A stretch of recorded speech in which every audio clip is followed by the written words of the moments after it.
It's true that most movies can be more about visuals, but many feature impactful dialogue. While facial expressions and body language are important for the actors, a lot of them have proven their mastery of spoken words. While some of these speeches are filled with words, others are just a few lines long. No matter how long the moment is, they've inspired the audience. Here are the top motivational speeches in film history. Starting off, Dead Poets Society. No one was ready for the emotional tour de force that is Dead Poets Society. It's the story of an Englishman's extraordinary efforts to help his students to overcome external pressures and live their best lives. A lot of his students have a misunderstanding of why they're studying the arts and poetry, so Mr. Keating decides to share some poetic words of his own on the incredible connection between poetry and the passion of life. He encourages them to live their lives in their own way and not just to meet people's expectations, because our life is limited and everyone will eventually pass away. It's only our legacy that'll be left behind. Therefore, you should do something to make their life extraordinary, rather than leading a dull one. That's the true essence of Carpe Diem. The role of John Keating was played by John Williams, and he highlights the importance of individuality in his speech. He motivates them to achieve greatness instead of just being successful.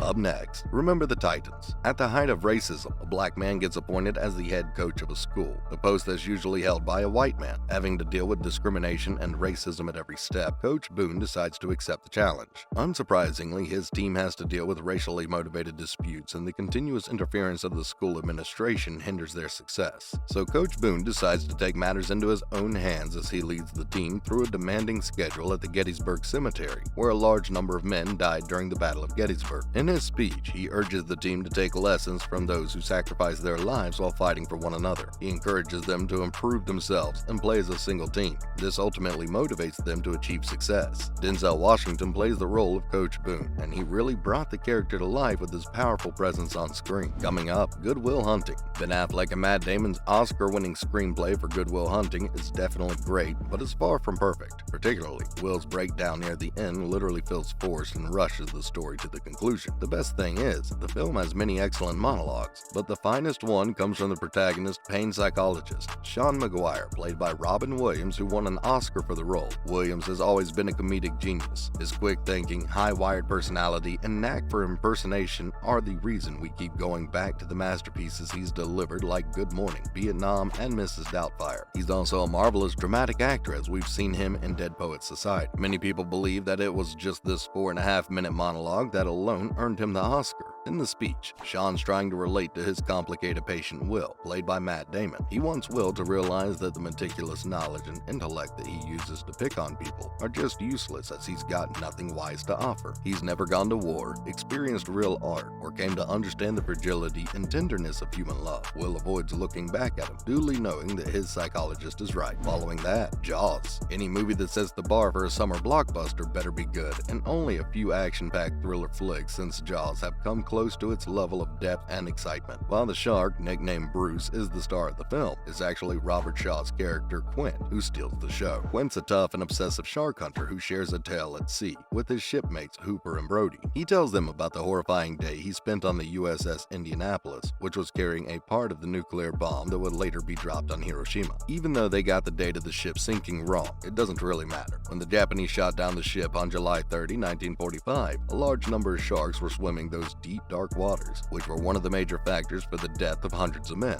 His speech is almost as terrifying as the shark he's hunting, and the fact that Quint's backstory is based on real events raises the stakes for the character. Most people remember this sea captain for his speech, which lasts for 3.5 minutes, almost entirely without any interruption. Robert gives the scene a haunting texture that makes the shark battle feel more intimate. What's more, To Kill a Mockingbird. Harper Lee penned one of the most definitive novels in American literature. Although the character of Atticus Finch is already fascinating on paper, Gregory Peck's Oscar-winning portrayal is one of the finest performances by an actor in a film ever. In his speech, which doesn't require heavy editing to manipulate the audience or a rush of emotional music, Peck pleads with the jury to come to their senses. He's defending the rights of an African-American citizen on trial in the narrow-minded country where he lives. He isn't just presenting the case to the jury, but to the whole community watching it unfold. It's hard to fight for Tom Robinson's rights when the majority of the community is firmly seated. To read these deeply moving and passionate lines in in the novel is one thing. To witness Peck pierce these words into the tense air of an Alabama courtroom is another. Let's talk about Dogma. This might be the greatest film from Kevin Smith as a writer-director. It's well-observed, hilarious, and brilliantly performed by a fantastic cast. The story takes on every kind of prejudice, racism, sexism, ageism, sizeism, and religious conflict, and tears them to pieces, which makes the protest against its release seem even more absurd. Two fallen angels, Bartleby and Loki, try to force their way back to heaven by exploiting a flaw in the Catholic dogma. Bethany Sloan, who's identified as the last relative of Jesus Christ, is given the task by God to destroy their scheme. She accepts the challenge with the help of two prophets, Silent Bob and Jay. Later, she gets joined by Rufus, historically excluded for being black, and Serendipity, an annoyed muse. The characters talk about a variety of religious, philosophical, and existential topics, with mortals asking about the otherworldly beings. It's during one of these discussions that Selma Hayek's character Serendipity hits the nail on the head. Although the movie is focused on Catholic doctrine, Serendipity's short speech is an expression of the imbalance of moral authority. It's about how organized religion of any doctrine has become so preoccupied with its own moral authority that the overall message of the value of faith has been obscured by the upheaval of rules and rituals. And the way Selma delivers it so effortlessly makes the whole scene even more legendary. Moving on, Hidden Figures. Based on a true story, it explores the careers and contributions of black mathematicians Katherine Johnson, Mary Jackson, and Dorothy Vaughan to NASA during the space race in the 1950s. Our main character, Kathy, played by Taraji P. Henson, is a genius who literally hand-calculated the trajectories of the spacecraft that made John Glenn the first American to orbit the Earth. Despite all of her intelligence, she's treated inhumanely because she's a black woman.